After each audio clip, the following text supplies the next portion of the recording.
Imagine this. It's a warm summer night in 1912. A tiny town in Iowa, Villisca. Families don't lock their doors. Children leave their bikes on sidewalks. Neighbors wave at each other from front porches as oil lamps flicker on. But by morning, Villisca would become a name whispered in fear for over a century. Inside a small white house, 8 people, including 6 children, lay dead in their beds, all murdered with an axe. The killer? Never seen. Never caught. Maybe never even left. Over 110 years later, people still ask, who killed the Moore family in Villisca? And why? Chapter 1. Meet the Moores and the sleepover that sealed their fate. The house at 508 East 2nd Street was the Moore family home. Warm, welcoming, normal. Josiah Joe Moore was 43 in Mantinsora. He owned the town's hardware store, well-liked and respected. His wife, Sarah, 39, was a Sunday school teacher who sang in the church choir. Their kids, Herman, 11, Catherine, 10, Boyd, 7, and little Paul, 5, were known all over town for being polite, smiling, the kind of kids everyone waved to. On June 9, 1912, the family spent the evening at church. It was Children's Day. The kids performed songs and recited verses. With them were 2 neighbor girls, Lena and Ina Stillinger, who stayed for a sleepover. They walked home under the moonlight, giggling, carrying flowers from the church. 8 souls stepped inside that house. By dawn, all would be dead. Chapter 2. A Phantom Killer. Slips inside investigators later believe the killer may have entered while they were still at church, slipping through an unlocked door, maybe even hiding in the attic. Or maybe they knew him, maybe they let him in. No one heard a thing that night. No neighbors reported screams. No barking dogs. In the dark, the killer crept from room to room. First, Joe and Sarah's room. Joe took the first blows, so severe his face was barely recognizable. Sarah was next. Then he moved to the children's rooms, swinging the axe with terrifying precision. Not once, not twice, dozens of times. The Stillinger sisters sleeping downstairs in the guest room were last. Lena, only 12, showed signs she had woken up, maybe even fought back. Ina, just 8, never had a chance. Chapter 3. A scene so strange, it still baffles. When neighbors realized the house was oddly quiet by mid-morning, they peeked in. What they found sent them running for the sheriff. Inside, a bloodied axe leaning against the wall. A bowl of bloody water in the kitchen, the killer washed up.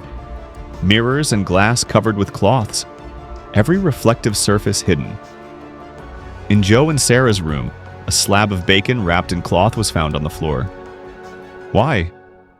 Some believe it was part of a ritual. Others think it points to something much darker. All doors were locked. No footprints led away from the house. No fingerprints, no forced entry.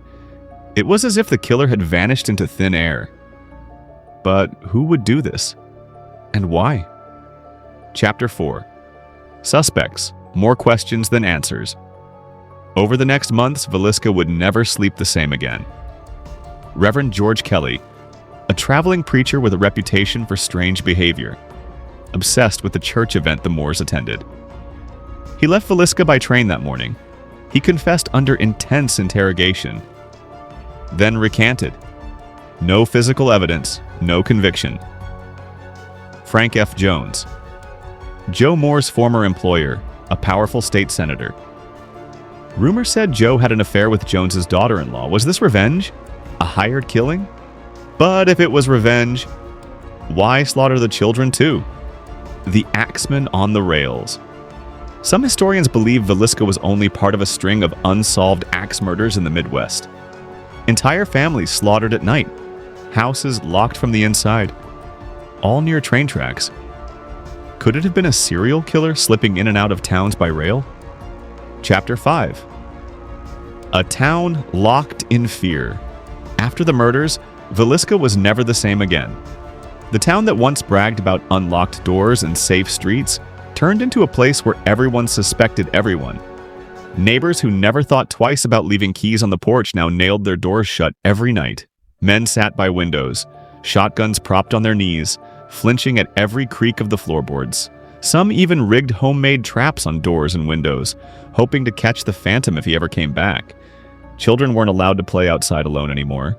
People who'd known each other their entire lives suddenly looked at each other with narrowed eyes, whispering about hidden grudges, dark secrets, or strangers that might be hiding in plain sight. The fear wasn't just of another murder, it was the horror that the killer might have been one of them all along. Newspapers from miles away ran headlines that painted Villisca as a town stalked by a shadow. Reporters camped outside the crime scene. Families gathered in hushed prayer circles, begging God to protect their homes and to reveal the monster's face. And late at night, when the lamps were turned low and the wind rattled the old wooden siding, people swore they heard footsteps in the yard. A faint creak on the porch boards, or the whisper of an axe blade dragging gently against a fence post. Some locals whispered that the killer didn't just slip away into the woods. He might have lingered inside that house for hours. Some say he cleaned himself up, ate food from the kitchen, and lay down to rest, surrounded by the bodies he'd left behind. No footprints, no clue. No good night's sleep for Villisca ever again. Chapter 6. The House That Breathes Darkness. Today, the Villisca Axe Murder House is one of the most famous haunted sites in America. Visitors claim to hear footsteps on the stairs. Doors slam shut in the dead of night. Some swear they've heard children's laughter echo through empty halls. Ghost hunters spend the night. Many leave before sunrise. Some believe the real horror isn't that the killer was never caught. It's that he never truly left. Chapter 7. No arrest, no confession, no closure. In 1917, Reverend Kelly was brought to trial, twice. Both ended in mistrial. No one else was ever charged. The murder weapon sits locked away. But the killer's name? Gone to the grave. The murders of the Moore family and the Stillinger girls are a century-old cold case. Unsolved, unanswered, and still whispered about when the wind howls through Villisca. So what do you believe happened in Villisca that summer night? Was it a traveling madman? A jealous rival? Or something so evil it defies explanation? Drop your theory in the comments. Every detail helps keep this cold case alive. Subscribe for more real-life horror, unsolved murders, and true crime stories that history refused to bury. And share this with someone who thinks they know American history's darkest secrets. Because the axe that killed the Moore family never swung alone.